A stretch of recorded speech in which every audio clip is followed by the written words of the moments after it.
Tres hombres que son economistas, licenciados en economía, a los que hemos invitado y les agradecemos mucho la presencia. Está el licenciado Federico Escrimini, está el licenciado Fernando Rojo, está el licenciado Horacio Ochoa. A los tres, buenas noches, bienvenidos, ¿cómo están? Se me ocurrió preguntar eso, ¿no? Digo, esto que nos pasa en la economía argentina, ¿es culpa del populismo? ¿Es culpa del neoliberalismo? ¿Es culpa de la herencia recibida? ¿Es culpa de la mala praxis? ¿Es un poquito de cada cosa? ¿Qué me diría usted, licenciado Escrimini? Yo, citando a algunos autores, como referenciaba aquí el licenciado Rojo, yo tengo para decir que tanto el radicalismo como el peronismo, como todos los gobiernos, partidos democráticos que en democracia gobernaron este país, ninguno propuso salirse de un sistema capitalista de producción. Ninguno propuso la revolución socialista. Es decir, pedirle a Perón, a Cristina, a Alfonsín, a cualquiera de ellos que sociabilicemos los bienes del Estado, los factores de la producción, no entra dentro de discusión. Entonces, analizando el sistema capitalista en el cual vivimos y nuestra historia, habría que ver en qué gobiernos, durante qué gobiernos, el pueblo, la mayoría del pueblo vivió mejor que en otros momentos de la historia. Hay dos puntos en la historia donde la repartija de la riqueza más o menos llegó a igualar trabajo con capital, en una distribución funcional del ingreso, el famoso 50-50, 50 para el trabajador, 50 para el capital. Fue en el primer peronismo y durante el kirchnerismo. En los otros puntos de nuestra historia económica capitalista, esa ecuación siempre estuvo a favor del capital en desmedro del trabajador. ¿Hay que hacer socialismo entonces? No, hay que ver qué es lo que propone el sistema capitalista y dentro del sistema capitalista fijarse cuáles son las limitantes. Por ejemplo, yo estoy de acuerdo con Fano en que hay muchos impuestos y que son complejos, y que yo propondría un sistema como el de Estados Unidos, para que nadie me diga socialista. Quiero un 6% de impuesto al consumo, pero un 50% de impuesto a las ganancias, en cierto punto. ¿Quién se banca eso en la Argentina? La clase media alta, los ricos, 50% de impuesto a las riquezas. En Estados Unidos uno, con el gasto público, transita por cualquier autopista del país, no paga un solo peaje. Entonces, si vamos a hablar de economía capitalista en serio, hablemos en serio. Simplificamos los impuestos. Estados Unidos tiene un sistema de salud público que es un lujo. Y esa es la segunda parte, Rogelio, tiene educación, que yo quisiera referenciar. Fano dice que cuál es nuestro sistema impositivo, cuántos impuestos pagamos, y dado que eso es cierto, a mí me parece que sería justo también analizar o ver en qué se gasta en la Argentina comparado con otros países. Y vamos a comparar a Argentina con cualquier país de Sudamérica y la mejor educación, la mejor salud, la mejor ciencia y la tecnología, 5 premios Nobel. Argentina destinó históricamente el gasto público para la gran mayoría del pueblo, excepto a algunos gobiernos como este que estamos viviendo, en el cual pagamos la mayor cantidad de impuestos históricos, estamos fundidos, debemos deuda externa por 100 años, por nombrar un bono, pero nueva deuda por 140, 130, 150 mil, varía el millones de dólares, varía la cifra, y entonces estamos dentro de un sistema capitalista que con este neoliberalismo repartió la torta regresivamente. O sea, la culpa de esto es el neoliberalismo. Por esa pregunta tonta que hice al principio, pero que enfoca diferentes aspectos de pensamiento, ¿no? Yo diría, respondiendo a tu pregunta, Rogelio, que si nosotros vivimos en un sistema capitalista, en un país en vía de desarrollo, no le podemos pedir peras al olmo. Este es el esquema y discutamos seriamente cómo se sale y cómo se continúa, cómo se mejora nuestro sistema capitalista. No planteo la revolución socialista, no sé si alguna vez se espera. Pero para terminar, el 2015 se terminó con un crecimiento del 2,7% según el INDEC de Todesca. El desempleo fue uno de los más bajos de la historia. En esa década kirchnerista, la industria creció el 100%, no datos del INDEC de Moreno, sino de la UIA. y el campo sufrió más de un 100% en la superficie sembrada y en las toneladas cosechadas. Es decir, que la herencia que dejó el gobierno anterior, este gobierno la dilapidó. Para que no sean clases magistrales, participemos todos. Licenciado Ochoa, ¿cuál es su pensamiento?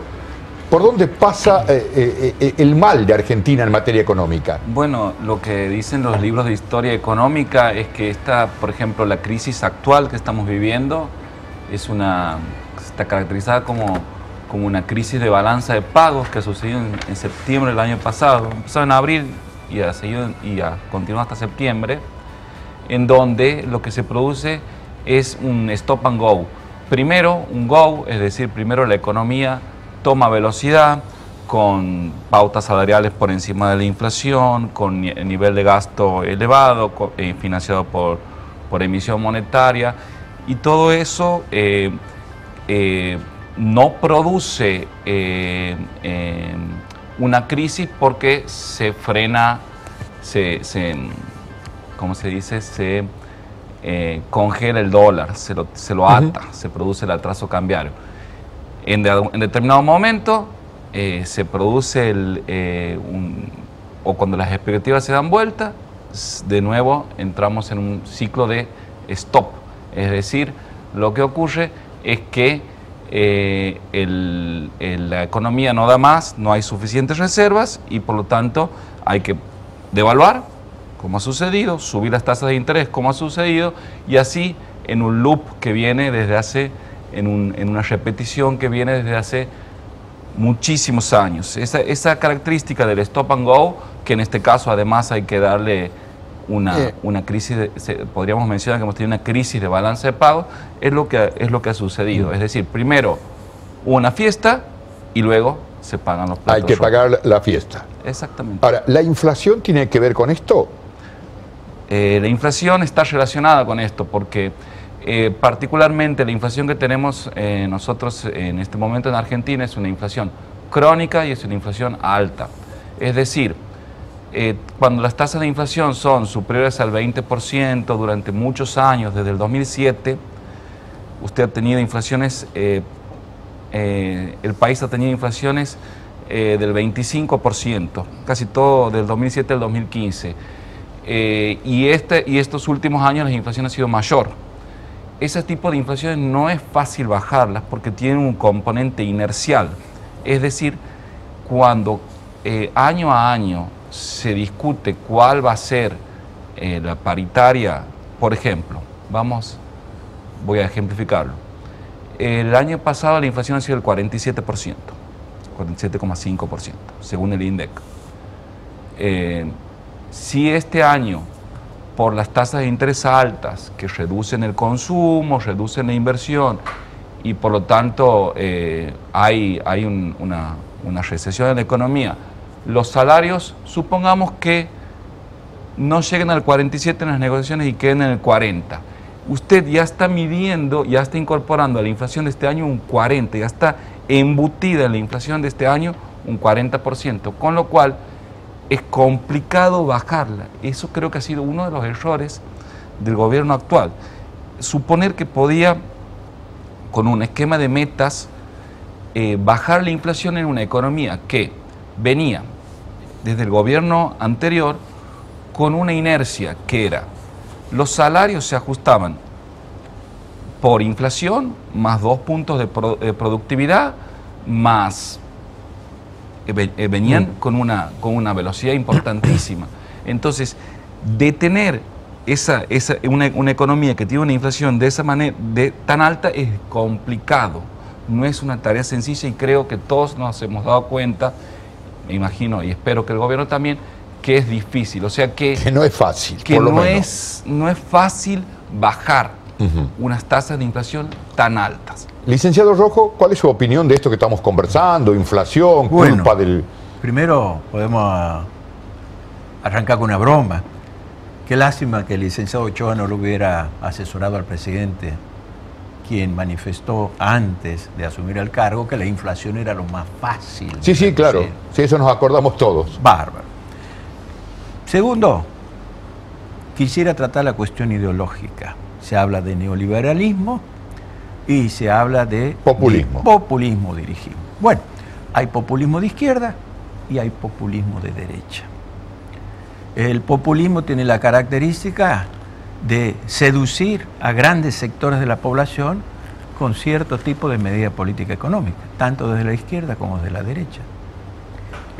No concuerdo con el diagnóstico de la inflación que hace el licenciado Ochoa, tampoco con alguna del licenciado Escrimini. ¿A qué me refiero? Por ejemplo, John Maynard Keynes, que no se puede reputar de neoliberal, dijo: a través de un proceso continuado de inflación, los gobiernos pueden confiscar secreta y disimuladamente una parte importante de la riqueza de sus ciudadanos, agregando que esto contribuye al empobrecimiento de la mayoría y al enriquecimiento de algunos. Dicho Sí, es lo que venimos diciendo, la inflación es una fábrica de pobres. Bárbaro. Va creando bolsones de pobreza por todas partes. Esto tiene valor porque quien lo dijo, Premio Nobel de la Economía y el salvador del capitalismo en las 2 primeras décadas del siglo XX. En una palabra, ¿qué es lo que dijo? La inflación es corrupción. Corrupción. O sea, allá Rafael se refería a la importante carga tributaria, omitió el impuesto inflacionario. Omitió el impuesto inflacionario. En este gobierno, lamentablemente, no se mide bien la inflación, como tampoco se midió en los primeros años del gobierno anterior, hasta la intervención de Moreno. Pero a partir del 2014 se empezó a medir. ¿Por qué le digo que no se mide bien la inflación? Primero, porque no hay un índice de inflación. Se la mide con el índice de precio al consumidor, que no contempla cuestiones como la tasa de interés, solamente se computan precios de contado. O sea que el componente financiero, el precio, en una situación como esta, en donde se ha duplicado el costo financiero, no aparece reflejado en la tasa del índice de precios. Déjeme que le pida a Rafa Fano si tiene alguna pregunta para los panelistas que nos están acompañando. Rafa. Sí, yo quisiera preguntarle a los tres, ¿no? Dada la situación que evidentemente no va a mejorar hasta las elecciones, que realmente la economía está muy mal y es probable que esté incluso un poquito peor.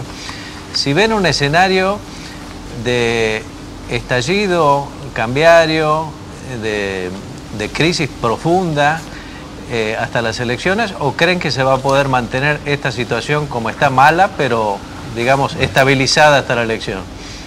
¿Puedo contestar primero? Sí, claro. Y un poco lo anudo con lo anterior. Tengo otra explicación sobre estos brotes inflacionarios. En este cuadro, si me lo toma la cámara, podemos ver de qué manera, después del efecto tequila, año 98-99, empiezan a aparecer los saldos negativos de la balanza comercial. Los saldos negativos de la balanza comercial, en miles de millones de dólares. Luego de excepcionales superávit que permiten un redistribucionismo que no podía ser continuado ni autosostenido, vemos superávit de hasta 16.000 millones de dólares. Esa es la soja de 500 dólares, ¿sí?, que lamentablemente no fueron orientados ni canalizados convenientemente en una política macroeconómica equilibrada. Concluye con déficit también de la balanza comercial. El año electoral 2015 vemos el primer negativo, porque los productores agropecuarios no liquidan sus tenencias de grano esperando la devaluación. Ahora, porque el tipo de cambio... ¿Ve la posibilidad de una corrida cambiaria de aquí a octubre? Vamos a separar lo que aquí el licenciado Ochoa habla de crisis de balanza de pagos o crisis de balanza comercial, de crisis cambiaria. No es lo mismo, están relacionados. Entonces, ¿qué quiero decir? Que en un año electoral como este, posiblemente se repita la situación. Entonces, de un año con saldo de balanza comercial 2014 positivo, pasa a negativo. No porque la cosecha haya sido mala, sino porque el tipo de cambio estaba retrasado intencionalmente con fines electorales. En el 2017 pasó lo mismo, se retrasó intencionalmente el tipo de cambio fines electorales, y en enero se auguraba 20 años de crecimiento ininterrumpido y terminamos con las corridas cambiarias. Me gustaría... Que si no nos asiste el fondo, hoy estamos en default. Me gustaría tener la visión de todo, ¿no? Por ejemplo, en este corto futuro, porque es un corto futuro de aquí a octubre, ¿usted ve, licenciado Escrimini, la posibilidad de una corrida, de una sacudón más fuerte para la economía, una caída más fuerte? Si me permite, Rogelio, después le doy la palabra. No quiero dejarlo esto en términos de impresiones o expectativas, sino hay información cuantitativa. Tenemos un déficit de 3.800 millones de dólares en el año 2018. En el año 2019 todo indica que se repita. Este es el origen de los dólares genuinos que necesitamos para pagar la deuda externa, capital e intereses. El mercado de capital está cerrado. El fondo ya nos dio más de lo que nos debía dar. Esta es la necesidad. En este momento los productores agropecuarios están negociando. Dólar de 38, no. De 40, tampoco. 42, tampoco. No van a liquidar. Licenciado Escrimini, vuelvo a la pregunta. ¿Usted ve la posibilidad de una crisis más fuerte de aquí a octubre? Vemos todos los días la posibilidad de esa crisis. Está disparándose el dólar, estamos frenándolo. El ministro va a pedir al Fondo Monetario que le permitan utilizar el dinero del fondo para frenar la corrida.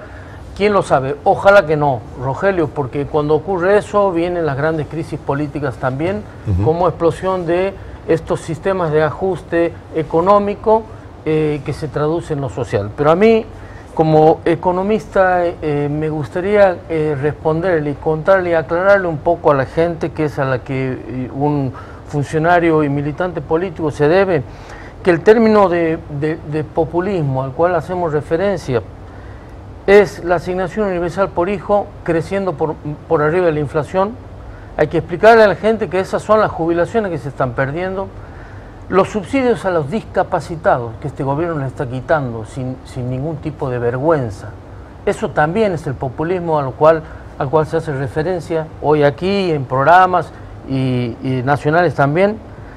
La obra pública, que aquí el licenciado Rojo dice que no se canalizó el superávit del sector externo.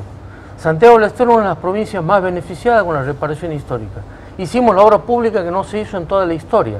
Sí, y así en muchas partes del país. El gobierno nacional dice, licenciado, eso lo dicen ellos, hoy la obra pública en la Argentina cuesta el 40% menos de lo que costaba. Eso dicen ellos. Por eso ¿Y qué pasa con el soterramiento del Sarmiento? Que se lo dan ellos mismos, que está enganchado con el escándalo de Obrederis, que lo inflan cada año que pasa lo inflan más.